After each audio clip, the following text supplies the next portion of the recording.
A lot has happened in the past 24 hours on the diplomatic front in the ongoing war in Gaza. Malaysian Prime Minister Anwar Ibrahim has met the leaders of Hamas during his visit to Qatar. The Malaysian Prime Minister, who is on a 3-day state visit, met with Hamas leader Ismail Haniyeh and its former chairperson Khalid Mashal. The meeting comes as Anwar Ibrahim has been a vocal advocate of the Palestinian cause. According to one of the mediators, the Qatar truce talks are at a quote-unquote stalemate, and Israel is setting unrealistic goals and showing no roadmap towards an end to this war. Moreover, reports are emerging that Egypt has threatened to suspend its peace treaty with Israel and stop serving as a mediator in the ceasefire talks.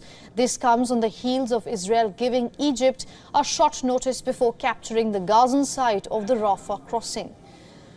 With the war showing no signs of stopping, the U.S. administration has notified the Congress about its moving forward with more than a $1 billion new weapons proposal for Israel. The latest weapon package for Israel comes in less than a week after the White House paused a shipment of bombs to Israel. On the other hand, in a bid to provide the much-needed humanitarian aid to the Palestinians, Israel and Egypt officials have started a war of words. Egypt accuses Israel of denying responsibility for the humanitarian crisis that it has caused in Gaza. Cairo says that these are quote-unquote desperate attempts by Israel to shift blame, while Israel says Egypt was not allowing aid into Gaza. On the other hand, the United States says the first shipment of aid through the U.S. maritime route should be open in the coming days. The U.S. government and other international donors are providing aid commodities for delivery from Cyprus to the beach in Gaza by way of U.S. and partner nation military and civilian vessels and a temporary floating pier. The World Food Program will take receipt of that aid once ashore in Gaza and coordinate its onward movement and distribution to people in need.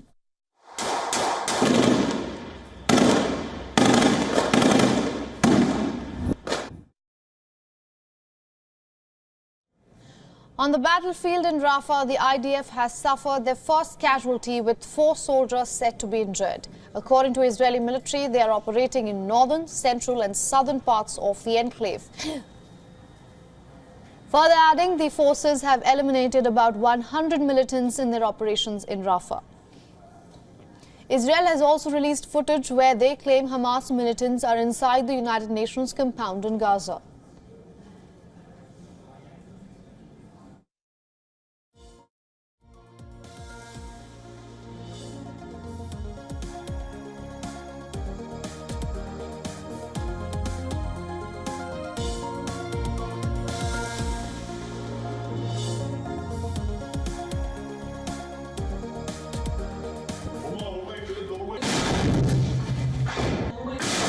As intense fighting is renewed in Gaza's north, Hamas has released a video showing the militant group fighting the IDF in Jabalia.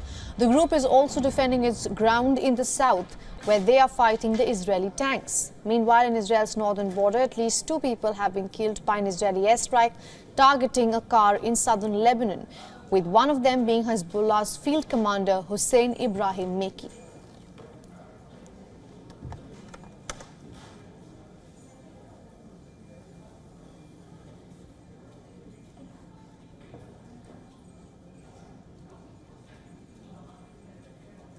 Now, correspondent Jody Cohen tells us about U.S.'s decision to halt some of the arms towards Israel. So President Biden has indicated that he would veto a bill seeking to unfreeze the arms transfer to Israel that's been held back by the White House. But Biden is also seeking congressional approval to send a further $1 billion in arms to Israel. So these appear to be contradictory positions.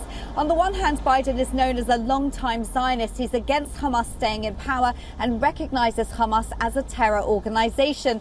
But with the U.S. election coming up, it's also thought that Biden wants to appeal to far-left voters who are against arms sales to Israel. So the Biden administration seems to be treading a path between the two. They've said that they would always ensure that Israel has what it needs to defend itself, which is perhaps not the same as what Israel needs to defeat Hamas entirely.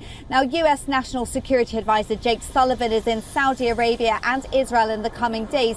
War Cabinet Minister Benny Gantz had a call with Sullivan, and Gantz said that he emphasised the imperative of increasing pressure on Hamas and continued military pressure to secure a deal to bring the hostages home and remove the threat of Hamas on Israel's border. Jody further decodes the diplomatic tensions that have risen between Israel and Egypt. An Egyptian official has said that Egypt won't send a single aid truck to Rafah as long as Israeli forces are at the Rafah crossing. Now, Israel has said that Hamas can't control the crossing. Israel reportedly offered the Palestinian Authority to get involved, but they refused. Some commentators are questioning what Egypt doesn't want Israel to find at the crossing, because it's already known about the smuggling tunnels between Egypt and Gaza. It appears that Egypt is trying to pressure Israel not to carry out its planned ground offensive in Rafah against Hamas. Now, Egypt has said it would join South Africa in their case against Israel at the ICJ, and Egypt is reportedly considering downgrading diplomatic relations. Meanwhile, while Egypt has said it won't allow aid through the Rafah crossing, Israel has said that there are 5 aid crossings open between Israel and Gaza, including Kerem Shalom, despite it repeatedly coming under fire from Hamas. Now, a new aid pier is also soon to begin receiving aid, and Israeli Foreign Minister Katz has said that the key to preventing a humanitarian crisis in Gaza is now in Egypt's hands. For all the latest news, download the WION app and subscribe to our YouTube channel.